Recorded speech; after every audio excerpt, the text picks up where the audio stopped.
What's up guys, I'm Juan Gill, I'm a videographer here at the Daily Toreador. I'm David Gay, I'm a sports reporter and a La Vida reporter on the Daily Toreador. And today we're going to be talking about the Oscar nominations that's coming up in late February, mid-February? I'm not sure the exact date, but it's late February, early March, somewhere around there. And basically we're just going to go through each nominee and give our predictions as to who's going to win or who we want to win. Yes. And we're going to start off with Best Picture. I'm going to have to go with The Revenant. Just because The Revenant, and I wouldn't be mad if Spotlight won, but I really think The Revenant's going to take it home. I think Spotlight's going to win. I think the cast ensemble is just too great for it not to get some kind of accolade in the Oscars, because I don't think any one performance in Spotlight deserves an Oscar by itself, but the ensemble itself, the overall film in general, I think it's the best film. I mean, Room's going to give it a run for its money, but I think it's the best overall film in this category. I can see that. Our next nomination category is Original Screenplay, and I think I want Spotlight to win, but I wouldn't mind if Ex Machina won. Yeah, just in Spotlight, the writing was impeccable. Some of the shots of the church, it's like a slow zoom out shot of the church surrounding the entire community. I thought was really inventive, and the way it was acted out by this entire cast, like this ensemble cast, I thought was really awesome. Yeah, I mean, Mark Ruffalo, Michael Keaton, dude, the whole cast was fantastic. But I think I don't know why Straight Outta Compton, I don't know why this is their only nomination. That was one of my favorite movies of last year. I thought it was written really well. It was one of my favorite music bios ever made. It was really good. And I don't understand why I wasn't nominated for Best Picture or any of the acting. I thought the guy who played Ice Cube and the guy who played Dr. Dre, I don't know their names offhand, but I think they were really, really good, and I think they should have the movie in general should have gotten more accolades from the Academy. So I think it should win Original Screenplay. But I think Spotlight will win. I'm gonna have to counter that. I thought Straight Outta Compton, I think that should be replaced with The Hateful Eight, but we'll go on a tangent if I go on that. Next category is Adapted Screenplay. I'm gonna have to go with The Martian, because I know it was a novel at first, and the way that it translated onto the big screen, really getting the landscape of Mars and the science behind Matt Damon trying to survive on Mars, I think was really cool and inventive, and to see that on screen. And I didn't read the book, but I'm guessing whoever did read the book, it stayed pretty loyal to it. So I'm gonna have to go with The Martian. I'm going with Room. I'm gonna go a little bit more into Room when we talk about actress in a leading role. Okay. But the woman who wrote the book also wrote the screenplay, so it stayed very true to the book and her vision for it. I can see that. So I'm gonna. This whole thing's gonna be about Room for me. Okay. Best Director is the next category. I'm gonna have to go with Alejandro Iñárritu. Just the endeavor he had to go through to get on these remote locations and film with no artificial lighting, and probably rescheduling week after week just due to climate, I think is such a hard feat in itself. Yeah, not relighting. It was all most natural lighting. Yeah, no, yeah, natural lighting. Yeah. So yeah, I agree with you. I agree with you. Our next category is Actor in a Leading Role. Now, I'm happy with either Leonardo winning or Michael Fassbender. I think Leo might bring it home. I think you're probably not going to agree with me on that. I know you're not the biggest Leo fan, but I'm happy with either or. I haven't seen Trumbo the Martian or The Danish Girl yet, but Leo's performance in The Revenant really underwhelmed me. I'm not a fan of him.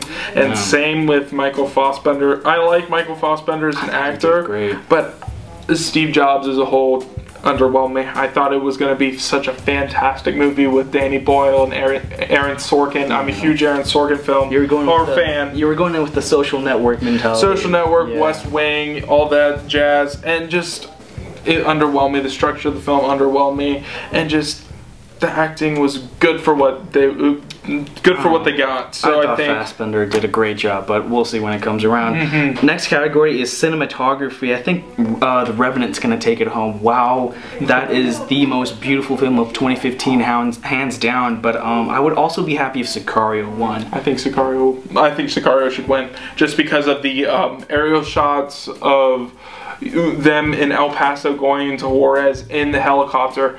When the shots along the border, it just showed how much hostility and just the climate of what Juarez is today. I think, you know, 20, 25, 50 years in the future, people will be looking back at this movie to see what the conflict at the border like a looks historical like. artifact. Yeah. Kind of like that, yeah. Okay. So I think that just the shooting of that movie was really I would agree. beautiful. They really encapsulated nighttime shooting too. It was impeccable. Yes. Next category is actor in a supporting role. I'm gonna have to go with Mark Ruffalo in Spotlight. I think he did a great job, and I'm not even a Mark Ruffalo fan. I'm not a huge fan of his work, but he did an outstanding job in Spotlight. I'm a huge Mark Ruffalo fan. That's the only reason why I'll watch the Avengers. But I'm very angry at the Academy because Benicio del Toro is not nominated. Oh. That was my favorite acting performance of He last was year. awesome. And I won't go into much of that because that means this video will be 20 minutes long. But I think Sylvester Stallone's going to win this category just because he'll go off the momentum he came from the Golden Globes. Yeah. And mostly everyone there, it seemed like, wanted him to win that category just because of the career he had, and just even though Rocky, the original Rocky, won the best picture, he hasn't gotten much critical and awards acclaim since then. I think the Rocky history background is what really is driving this his nomination. It's kind of like a comeback, Yeah. like the movie Creed. It's just like a comeback. It is. So I think he'll take it home. All right, next on our list is actress in a supporting role. I think Kate Winslet is probably going to take it just because she won the Golden Globe, but I really want to see Jennifer Jason Leigh win it for The Hateful Eight. Oh, she was awesome. I agree. If you want to see what we thought of Jennifer Jason Leigh, check out our video review of The Hateful Eight.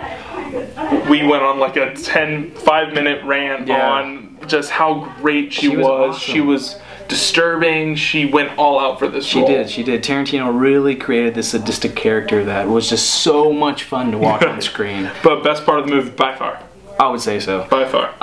Next category is actress in a leading role. I haven't seen Room, but I think Brie Larson's gonna win. I would like for Jennifer Lawrence to win, however, in Joy, just because she drove that entire film. The momentum of that movie was because of Jennifer Lawrence. Oh man, Brie Larson, dude, knocked it out of the park. She is. I'm speechless right now. Like, her performance was so wonderful, and her interaction with Jacob Tremblay, who played her son. It's just that the movie was so well done. Yeah, I'm speechless. The adapted screenplay. It could win Best Picture. I wouldn't be surprised. I would be so glad because I don't know about Best Picture. Brie Larson's performance, career defining. I think. Really? I think she'll get some more great roles, but I think this is what she's going to be remembered for in this role right here. It's that great. I gotta check it out. It's amazing. And the last on our list is original score. I'm gonna go with The Hateful Eight, Ennio Morricone's score. Wow, I'm gonna go with The Hateful Eight just because the score really added to the overall tension and the suspense of The Hateful Eight and the mysterious element within The Hateful Eight. And I thought the score was awesome. It was the first time that Tarantino used an original score, and wow, it was awesome. It was awesome. I loved it as well. I thought just the overture, and then the beginning as the carriage was coming up towards the intro credits. Yeah, the intro credits. I thought that was great, but Sicario should win, just because it encapsulated the tension and the intensity of the movie. Even though it was like kind of in the background. It wasn't evident that there was a score the whole time. Yeah. It perfectly matched the movie, and it was a subtle soundtrack too, and I feel like I can see where you're coming from. It was awesome. All right, thanks guys for winning. Hopefully our predictions are right. Hopefully I'm right. I disagree with you there. But again, thanks for watching, guys. Our next video will be over Hail Caesar, the new Coen Brothers movie. So I hope it's good, or I'm gonna be really depressed. So be sure to check it out, guys. Thanks. Thank you very much.